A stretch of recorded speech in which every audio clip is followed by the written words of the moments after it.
The scorched air burned in Captain Lucien Dara's lungs as he guided the battered skiff through the inferno that was once Fort Ember. Fiery debris rained down around him, illuminating the dying light of the red sun that hung low over the volcanic plateau. What had been a proud palace city mere hours ago now stood as a testament to destruction, its towers crumbling and streets littered with the evidence of the nomadic warlord horde's surprise siege. Lucien gripped the controls tighter, knuckles white beneath his soot-stained gloves. 17 years of service to the crown of Vesteris IV, and he'd never witnessed devastation of this magnitude. The royal family had been evacuated, or so he'd been told.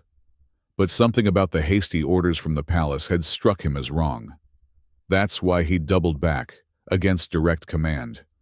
His instincts had rarely failed him before.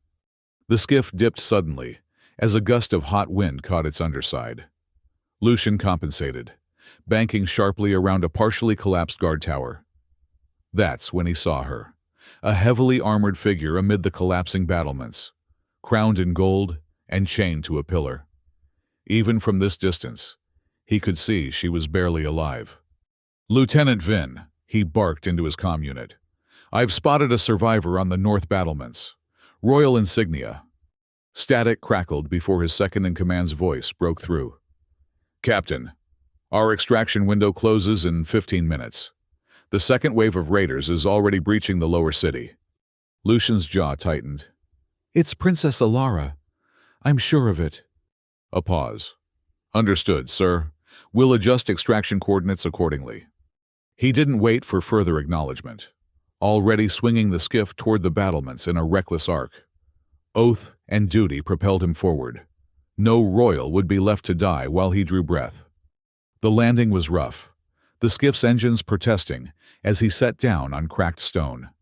Flames licked at the edges of the platform, and the heat was nearly unbearable. Drawing his plasma saber, Lucien advanced toward the chained figure. Up close, her armor was even more ornate than he'd initially thought. Royal Guard ceremonial plate, but reinforced for combat. The golden crown was actually a helm, its visor shattered to reveal a face streaked with blood and ash. The woman's eyes flickered open as he approached, glazed with pain but alert. "I'll have you free in a moment, Your Highness," Lucien said, raising his saber to strike the chains. "Wait!" the woman rasped, her voice strained but commanding. "Verify. Containment protocol." Lucien froze. That was guard speak. Not royal etiquette. But the armor, the positioning. "Identity!" he demanded, saber still raised. "Captain Celine Marin, Palace Security Division, Clearance Alpha 9, she managed, coughing violently. "Now get me out of these chains before we both burn." Questions exploded in Lucien's mind, but survival took precedence. With 2 precise strikes, he severed the chains binding her to the pillar. Celine crumpled forward, and he caught her against his chest. "Can you walk?" he asked. She nodded grimly, though her legs trembled visibly as she forced herself upright. "Just get us out of here!" No sooner had they taken 3 steps toward the skiff than a volley of energy bolts sizzled past them. Lucien spun, pushing Celine behind him as he raised his shield. 3 raiders had emerged from the smoke, their nomadic armor augmented with scavenged tech and adorned with grisly trophies. "Stay behind me," Lucien ordered, deflecting another bolt with his shield before advancing. The first raider charged with a vibro axe raised high. Lucien sidestepped the wild swing and brought his saber down in a clean arc, severing the attacker's weapon arm. The raider's scream was cut short as Lucien's backswing took his head. The second and third attacked simultaneously from opposite sides. Lucien blocked one with his shield, the impact nearly buckling his knee, while he parried the other's blade with his saber. They pressed him backward, toward the edge of the battlements where molten stone dripped into the abyss below. A flash of movement caught his peripheral vision. Celine, despite her injuries, had retrieved the fallen raider's vibro axe. With a pained grunt, she swung it into the back of the nearest attacker. The raider howled, stumbling forward onto Lucien's waiting blade. The last raider, seeing his companions fall, hesitated just long enough for Lucian to launch his shield. The weighted edge caught the nomad square in the face, shattering bone and sending him over the edge of the battlements. "Impressive for someone who was chained to a pillar moments ago," Lucian remarked, retrieving his shield. Celine's expression remained grim. "I've had worse days. Barely." A deafening crack split the air as part of the battlement began to collapse beneath them. Lucian grabbed Celine's arm and pulled her toward the skiff. They stumbled aboard just as the stone where they'd been standing gave way entirely. "Lieutenant, we're inbound with one survivor." Lucian called into his comm as he fired up the engines. "Prepare medical protocols." "Copy that, Captain," came the reply. "Be advised, we're tracking multiple hostiles converging on your position." Lucian didn't need the warning. Already. The skiff's sensors were lighting up with approaching signals. He gunned the engines, the skiff leaping forward as bolts of energy streaked past them. "Hold tight," he advised Celine, who had braced herself against the gunner's station. The skiff dove sharply, plunging below the level of the battlements and into the maze of half-collapsed structures below. Lucian's hands moved with practiced precision, guiding them through gaps barely wide enough for their vessel, using the ruins as cover from the pursuing raiders. A massive explosion rocked the palace's central spire, sending a new wave of debris raining down. Lucian banked hard to avoid a falling tower, the skiff's hull scraping against stone with a sound like tearing metal. "That wasn't the raiders," Celine said, her voice tight with pain but certain. "That was a controlled detonation from inside the palace security grid." Lucian shot her a sharp glance. "How can you be sure?" "Because I helped design that grid," she replied grimly. "Someone's destroying evidence." Before Lucian could question her further, the skiff's proximity alarms blared. A raider vessel, sleeker and more heavily armed than the others, had cut across their escape route. "Incoming!" Lucian shouted, throwing the skiff into a barrel roll as energy cannons lit up the space where they'd been moments before. Celine dragged herself to the gunner's station and activated the targeting systems. "Get me a clean shot," she commanded, the authority in her voice unmistakable despite her condition. Lucian complied, bringing the skiff around in a tight arc that sent them skimming just above the raider vessel. Celine fired without hesitation, her shots striking with precision that spoke of extensive combat training. The raider ship's port engine erupted in flames, sending it spiraling into the ruins below. "You handle royal security well for a princess," Lucian remarked dryly, as they accelerated away from the wreckage. Celine's laugh was sharp and humorless. "I told you I'm not royalty. Captain Celine Marin, Special Division." "Special Division doesn't exist," Lucian countered, his eyes never leaving the terrain ahead as he navigated through the burning city. "That's rather the point of a secret security division, isn't it?" Celine winced as the skiff jostled over rough terrain.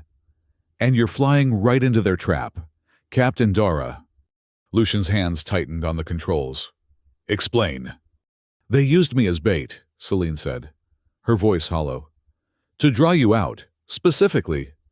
The extraction point came into view, a small clearing at the edge of the volcanic plateau where Lieutenant Mara Vin waited with their transport ship. Lucian began their descent, but his mind raced with implications.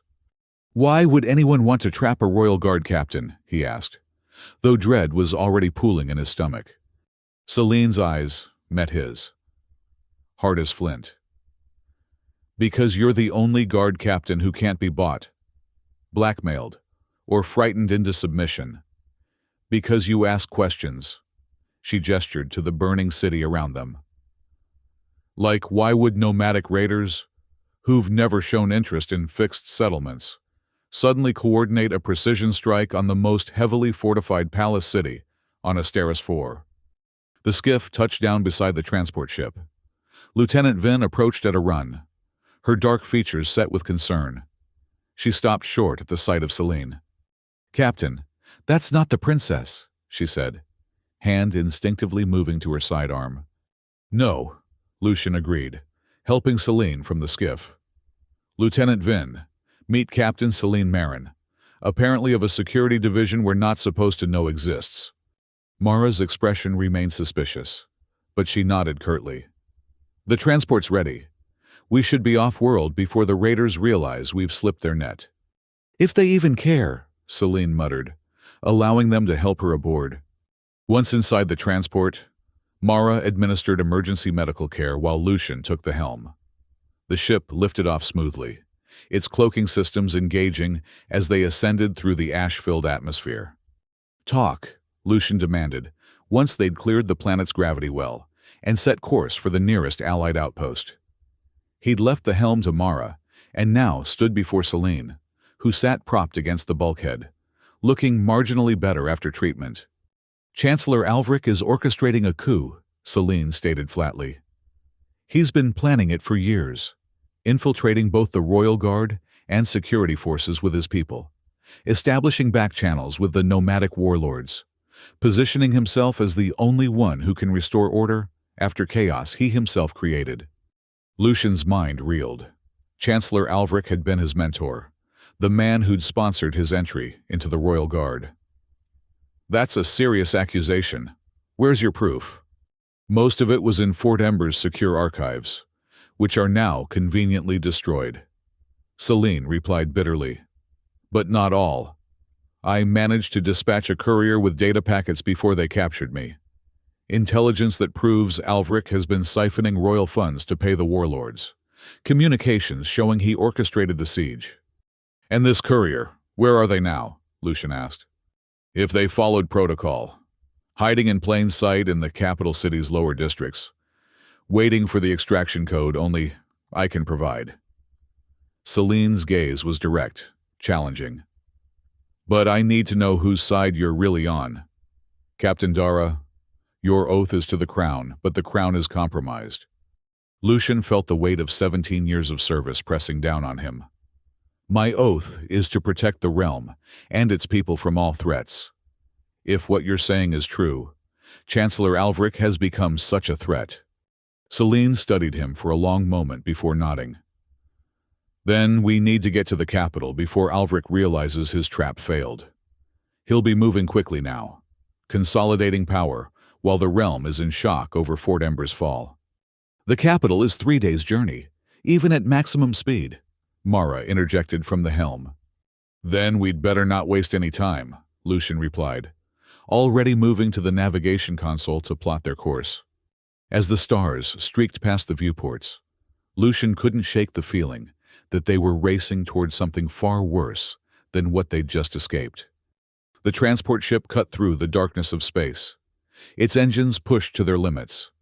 Inside, the air was thick with tension as Lucian, Celine, and Mara gathered around the ship's small tactical display. Alvric will have spies watching all official ports, Celine explained, her fingers tracing invisible patterns on the holographic map of the capital city. 3 days of rest had improved her condition, though her movements still betrayed lingering pain. We'll need to come in dark. Lucian frowned. The capital's defensive grid will detect any unauthorized entry. Not if we use the blind spot in the southern quadrant, Mara suggested. At Lucian's surprised look, she shrugged. I grew up in the lower districts, sir. Smugglers don't exactly use the main gates. Celine nodded approvingly. Good. Once we're groundside, we'll need to locate my courier. The lower markets near the old temple district would be the logical hiding place, crowded enough to blend in, with plenty of exit routes. And how exactly do we find one person in the largest market district on Asteris 4? Lucian asked.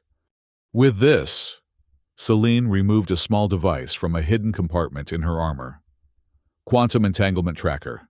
My operatives carry the paired unit. It won't give us an exact location, but it will narrow the search to within 100 meters. Lucian raised an eyebrow. Impressive tech for a division that doesn't exist.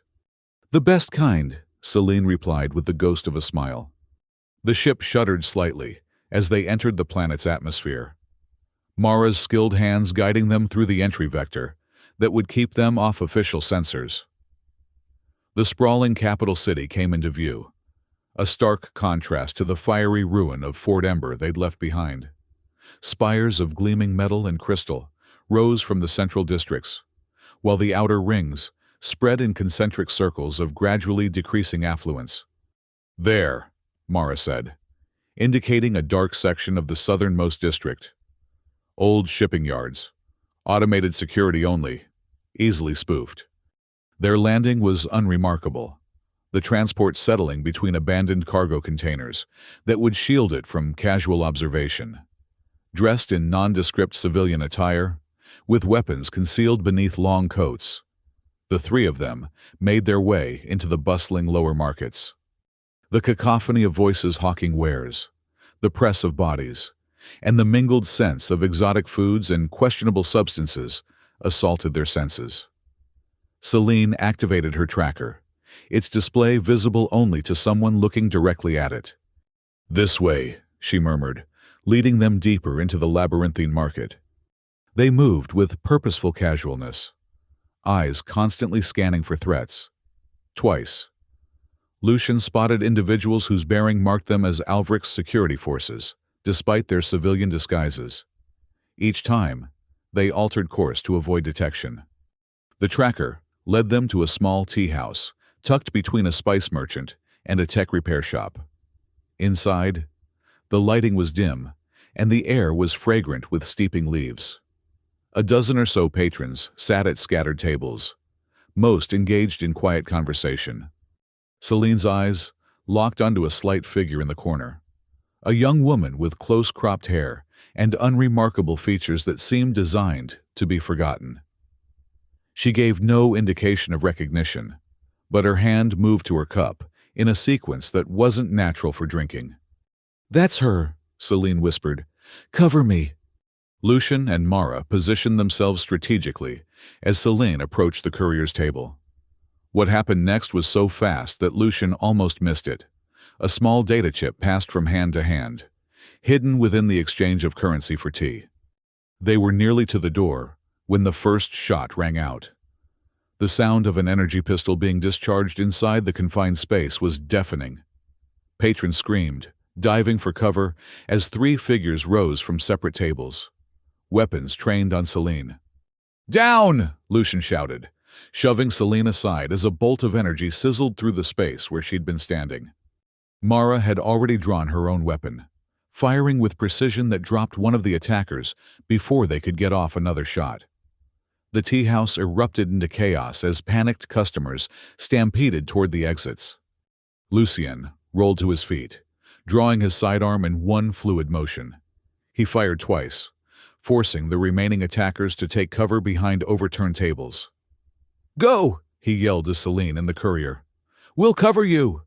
Celine grabbed the courier's arm and made for the back exit. One of the attackers broke cover to pursue them, and Lucian's shot caught him square in the chest, sending him crashing through a display of delicate teapots. The last attacker was more cautious, laying down suppressing fire as he backed toward the main entrance. Lucian and Mara advanced steadily, forcing him further back until he turned to flee, directly into the arms of two market security officers drawn by the commotion. "Time to go," Mara urged, tugging Lucian toward the back exit where Celine and the courier had disappeared. They found them 3 blocks away, in a narrow alley between storage units. The courier, who introduced herself simply as Lena, was visibly shaken but composed. "How did they find us?" Lucian demanded. "They've been following me for days," Lena explained. "I've managed to stay ahead of them, but they're getting better at anticipating my movements. Which means Alvric knows the data wasn't destroyed," Celine concluded grimly. "We need to access it now and transmit it to someone we can trust." Lena produced the data chip. "It's encrypted. Only Captain Marin can unlock it." Celine took the chip, studying it briefly. "I'll need a secure terminal, someplace off the grid." "I know a place," Mara offered. "Old friend from my less respectable days. Runs a private comm hub. Very discreet." The comm hub was located in the sub-basement of what appeared to be an ordinary residential block. Mara's friend, a grizzled man with more cybernetic enhancements than original parts, greeted them with suspicious caution that mellowed somewhat at the sight of Mara. "Been a while, Vin," he growled. "Still running with the law now, I see." "Need a favor, Grix," Mara replied, ignoring the jab. "Private terminal, completely isolated. No questions." Grix studied the group, his cybernetic eye whirring as it focused. "Trouble, is it?" "The kind that affects everyone, including you," Lucian stated flatly. After a moment's consideration, Grix nodded. "Terminal 3. Back room. 30 minutes. Then you're gone, whether you're done or not." The terminal was old, but well-maintained. Its security features impressively robust for a facility operating in the legal gray areas. Celine inserted the data chip and began the decryption process, her fingers flying over the interface with practiced efficiency. "This will take a few minutes," she informed them, eyes never leaving the screen. "Lena, what else can you tell us about Alvric's movements?" The courier stepped forward. "He's called an emergency council session for tomorrow morning. Word is, he's going to declare martial law in response to the nomadic threat. He's already moved loyal military units into position around the capital." "Classic power consolidation," Mara muttered. "There's more," Lena continued. "The royal heir, Prince Talon, has been sequestered for his safety. No one has seen him in 3 days." Lucian's jaw tightened. "Hostage or corpse?" "Hostage, most likely," Celine replied, still working on the decryption. "Alvric needs the legitimacy of royal blood until his position is secure." The terminal chimed, indicating the decryption was complete. Data began scrolling across the screen. Financial transactions, communication logs, military orders bearing Alvric's personal cipher. "There it is," Celine breathed. "Proof of everything. The payments to the warlords, orders to sabotage Fort Ember's defenses, even contingency plans for eliminating any guard or security personnel who might remain loyal to the crown." Her eyes met Lucian's, including specific instructions regarding Captain Lucian Dara, to be eliminated at the first opportunity. Lucian absorbed this with a grim nod. "Can we transmit this?" "Not safely," Celine answered. "Any broadcast could be intercepted. We need to deliver this directly to someone with the authority and integrity to act on it." "Minister Ilyas Kor," Lucian suggested. "Minister of State. He and Alvric have been political rivals for years. If anyone would move against the Chancellor, it would be him." Celine considered this. "Kor's reputation is clean, but reaching him won't be easy. He'll be attending the emergency council session tomorrow." "Then that's where we'll be," Lucian decided. "The Citadel will be locked down tight," Mara warned. "Security doubled, at least." A slow smile spread across Celine's face. "Fortunately, I know every back door in the Citadel. It's time the Special Division earned its keep." The plan they formulated over the next hours was audacious, relying on precise timing and intimate knowledge of the Citadel's security systems. Celine's expertise proved invaluable, revealing access points and protocols unknown even to Lucian, who had spent years patrolling the governmental heart of the capital. As dawn broke over the city, they made their final preparations. The emergency council session would begin at midday, giving them precious little time to infiltrate the heavily guarded Citadel and make contact with Minister Kor before Alvric could implement his power grab. "Remember," Celine cautioned, as they prepared to leave Grix's establishment. "Once we're inside, we'll have minutes at most before security realizes something's wrong. Every step must be perfect." Lucian checked his concealed weapons one final time. "Then let's not waste them." The journey to the Citadel was tense but uneventful. They traveled separately, using different routes to avoid drawing attention. Mara and Lena would create a diversion at the main security checkpoint, while Lucian and Celine would access the Citadel through a maintenance tunnel that, according to Celine, was known only to Special Division operatives. The tunnel entrance was hidden within an unassuming utility station 3 blocks from the Citadel proper. Celine quickly bypassed the security measures, revealing a narrow passage that sloped gently downward. These tunnels were built during the early colonization, she explained, as they descended into the dimly lit passage. Originally for infrastructure maintenance, later repurposed by Special Division for covert movement. Convenient, Lucian remarked, trying to suppress his unease at being underground. The air was stale, carrying the faint scent of aged metal and damp stone. They moved swiftly through the tunnel network, Celine navigating with confident familiarity. After 20 minutes of steady progress, she halted before a nondescript section of wall. "Access point 4, she murmured, running her fingers along an almost invisible seam. "Leads directly to the lower archives, one level below the council chambers." The wall panel slid aside with barely a whisper, revealing a small antechamber filled with outdated data storage units. Celine checked her chronometer. Mara and Lena should be initiating the diversion now. As if on cue, distant alarms began to sound. Celine smiled tightly. "Right on schedule. Security will be focused on the main entrance. We need to move." They slipped from the archives into a service corridor, then ascended a rarely used stairwell to the level housing the council chambers. Palace guards rushed past intersecting hallways, responding to the diversion at the main entrance. "The session has already begun," Lucian observed, noting the posted guards outside the massive doors to the council chamber. "How do we get to Core?" "We don't," Celine replied. "Not directly, but there's an observation balcony reserved for security personnel. From there, we can monitor the proceedings and look for an opportunity." They accessed the observation balcony through yet another hidden passage, emerging into a small space overlooking the Grand Council chamber. Below them, 24 of the realm's highest officials were seated at a circular table, with Chancellor Alvric standing at its head, addressing the assembly. Even from a distance, Alvric cut an imposing figure, tall and broad-shouldered, with silver-streaked dark hair and the commanding presence of someone accustomed to being obeyed. His voice carried clearly to their position. "Bo. The fall of Fort Ember represents an unprecedented threat to our security," he was saying. "These nomadic forces have demonstrated coordination and weaponry far beyond their known capabilities. Intelligence suggests they are preparing to strike at the capital itself." Murmurs of alarm spread through the council.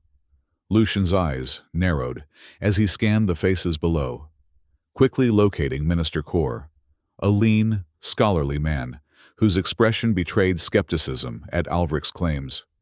"The Chancellor is requesting emergency powers," Celine whispered, pointing to a document being distributed to council members. "Complete military authority, suspension of habeas corpus, direct control of treasury funds." "Classic coup mechanics," Lucien agreed. "Where's the prince? He should be present for this." "There." Celine indicated a small antechamber, visible through partially open doors. Inside, a young man in royal regalia sat surrounded by guards. "Those aren't regular palace guards," she added grimly. "They're Alvric's personal security detail." Below them, Minister Core had risen to speak. "Chancellor, while I acknowledge the gravity of the situation, these measures seem extreme. Perhaps if we were to consult with our military advisors." "Our military advisors are currently occupied with preparing our defenses." Alvric cut in smoothly. "Time is of the essence. Minister Core, surely you don't wish to be remembered as the man whose procedural objections left the capital vulnerable to attack." Core stood his ground. "I wish to be remembered as someone who upheld our constitutional processes, even in crisis." He turned to address the full council. "I move that we table this vote until we can conduct a proper threat assessment." Several council members nodded in agreement, but Alvric's expression darkened. He made a subtle gesture to someone out of Lucian and Celine's view. "We need to move now," Celine hissed. "He's calling for backup." Lucian nodded grimly. "Direct approach?" "No choice." She activated her comm unit. "Mara, Lena, execute Phase 2. Without waiting for confirmation, Celine vaulted over the balcony railing, landing with cat-like grace on the council chamber floor below. Lucian followed, his heavier frame making a more substantial impact, but no less controlled. Their sudden appearance caused immediate chaos. Council members leapt to their feet, security personnel drew weapons, and Alvric's face contorted with shock and fury. "Minister Kor," Celine called out, holding up the data chip. "We have evidence of treason against the realm. Chancellor Alvric orchestrated the attack on Fort Ember and plans to seize power through manufactured crisis." Guards moved to intercept them, but Lucian stepped forward, his Royal Guard insignia displayed prominently. "Hold! I am Captain Lucian Dara of the Royal Guard. By my authority, I demand this evidence be heard." The guards hesitated, caught between conflicting chains of command. Alvric seized the moment of confusion. "Captain Dara is a traitor," he declared, his voice ringing with authority. "He abandoned his post during the attack on Fort Ember. Arrest him immediately." "That's a lie," Lucian countered, addressing the council directly. "I returned to Fort Ember to rescue what I believed was Princess Alara, only to find Captain Marin of the Special Security Division chained as bait in a trap meant for me, because I couldn't be bought or controlled." Minister Kor stepped forward, his gaze shifting between Lucian and Alvric. "These are serious accusations on both sides. Perhaps we should examine this evidence." "There's no time for this farce," Alvric snarled, dropping all pretense of civility. He drew a concealed weapon from beneath his robes. "Guards, eliminate these traitors now." What happened next unfolded with brutal swiftness. Alvric's personal guards moved to surround Kor and other council members who had shown support for his position. Regular palace guards, confused by the conflicting orders, held their positions uncertainly. A tremendous explosion rocked the building, Mara and Lena's Phase 2 diversion. The momentary distraction was all Celine needed to toss the data chip to Minister Kor, who caught it reflexively. "Get that to a secure terminal," she shouted, as she drew her own weapon. Alvric, seeing his plans unraveling, made a desperate lunge for Kor. Lucian intercepted him, driving the Chancellor back with a powerful blow. They crashed through the partially open doors into the antechamber, where Prince Talon was being held. The young royal heir's eyes widened in shock as Lucian and Alvric tumbled into the room, locked in brutal combat. Alvric's guards moved to intervene, but Celine appeared in the doorway, her twin blasters keeping them at bay. "Your Highness," she called to the prince, "stay down." Alvric fought with the desperate strength of a man who knew failure meant death. He landed a crushing blow to Lucian's ribs, driving the air from his lungs. As Lucian staggered back, Alvric retrieved his fallen weapon and aimed it at the prince. "One more step and the royal line ends," he threatened, his composure finally shattered to reveal the ruthless ambition beneath. Lucian froze, acutely aware of the precarious situation. Behind Alvric, a section of floor had collapsed from the earlier explosion, revealing the molten core of the planet far below. The citadel, like Fort Ember, had been built atop a volcanic plateau for defensive purposes. "It's over, Alvric," Lucian said evenly. "Kor has the evidence. The Council has witnessed your true nature. Even if you kill us all, you can't silence the truth now." Something in Alvric's expression shifted, calculation replacing rage. "Perhaps not," he conceded, "but I can ensure none of you live to see my downfall." He lunged suddenly, not at Lucian or the prince, but at Celine, who had advanced into the room. His shoulder caught her midsection, driving them both toward the gaping hole in the floor. Lucian moved without thinking, diving forward to catch Celine's arm as she and Alvric teetered on the edge of the abyss. For one terrible moment, the three of them formed a grotesque chain over the molten chasm, Lucian anchored to a structural beam. Celine grasped in his hand, and Alvric clinging to her legs. The Chancellor's weight threatened to pull them all into the fiery depths below. Celine looked up at Lucian, then down at Alvric. Something passed between them, an unspoken understanding of what must happen next. "No," Lucian growled, tightening his grip on her arm. "There's another way." "Not this time, Captain," Celine replied with grim finality. She twisted in his grasp, her free hand drawing a small blade from her boot. With precise, deliberate motion, she slashed at Alvric's grip on her legs. The Chancellor's scream echoed as he plummeted into the molten core below, cut short as the intense heat claimed him. Lucian pulled Celine to safety, both of them collapsing on solid ground as palace security finally restored order to the chamber. In the hours that followed, the full extent of Alvric's conspiracy was revealed. Minister Kor, acting with the authority granted him as senior council member, ordered the immediate arrest of the Chancellor's co-conspirators. The evidence Celine had preserved proved irrefutable. Financial records, communication logs, and explicit orders demonstrating Alvric's methodical plan to seize control of the realm.